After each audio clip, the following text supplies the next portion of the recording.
விடியறதுக்கு முன்னாடியே நீங்க இங்க இருந்து கிளம்பிட்டா கூட எங்களுக்கு ரொம்ப சந்தோஷம் தான். மல்லிகா வா. ஏய், நீ எதுக்குடி அழுகுற? சொல்லுடி.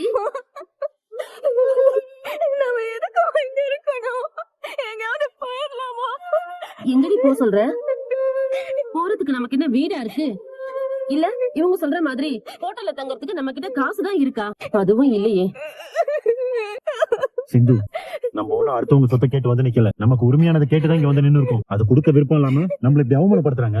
அதுக்கு பயந்து நம்ம போயிட்டோம்னா அவங்க ஜெயிச்ச மாதிரி ஆயிடும் சிந்து. அதுக்காக நம்ம போராடிட்டு இருக்கோம். மா சரி, பாதி பங்கு அவங்க கொடுத்தாங்கன்னா நம்மளும் நம்ம வழியை பார்த்து போலாம்ல. மா நம்ம கேட்கிற பங்கு ஒண்ணு அவங்க சம்பாரிச்ச சொத்து இல்லல்ல, அப்பா சம்பாரிச்சதை தானே நம்ம கேட்கிறோம். அதுல பங்கு கொடுக்கறதுக்கு அவங்களுக்கு வலிக்குது. நமக்கு சொந்தமானதை கேட்க வந்தா இப்படி டஞ்சனான ஒரு இடத்துல தங்க வச்சு நம்மள அசிங்கப்படுத்திட்டு இருக்காங்க. நம்மள விரட்ட பாக்குறாங்கம்மா. நான் விட மாட்டேமா, இவங்களை விட்டவே மாட்டேன். சரி, பாதி பங்கு வராம நான் இங்க இருந்து நகர மாட்டேன். என்னாச்சு அத்தை? நல்லா தானே பேசிட்டு இருந்தீங்க, திடீர்னு என்னாச்சு?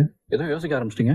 எல்லாம் அந்த முத்து மலரை பத்தி தான் யோசிச்சுட்டு இருந்த மாப்பிள்ள. முத்து மலரா? அது யாரு? எங்க அப்பாவோட 2வது ஒய்ஃப்னு வந்திருக்காங்களே, அவங்க பேரு தான் முத்து மலர். ஓ, முத்து மலர். நல்லா இருக்கே பேரு. சரி சரி, அம்மா பொண்ணு எப்படி முறைக்காதீங்க. Cool. பேர் நல்லா இருக்குன்னு தான் சொன்னேன், அவ்வளவுதானே அத்தை. இவரு கத்தார்ல இருந்தாரு. ஒருவேளை இவ்வளவு கத்தார்ல இருந்து இந்த முத்து மலரு ஏதோ தேனி பக்கமா. நான் திண்டுக்கல்னா அவ தேனி.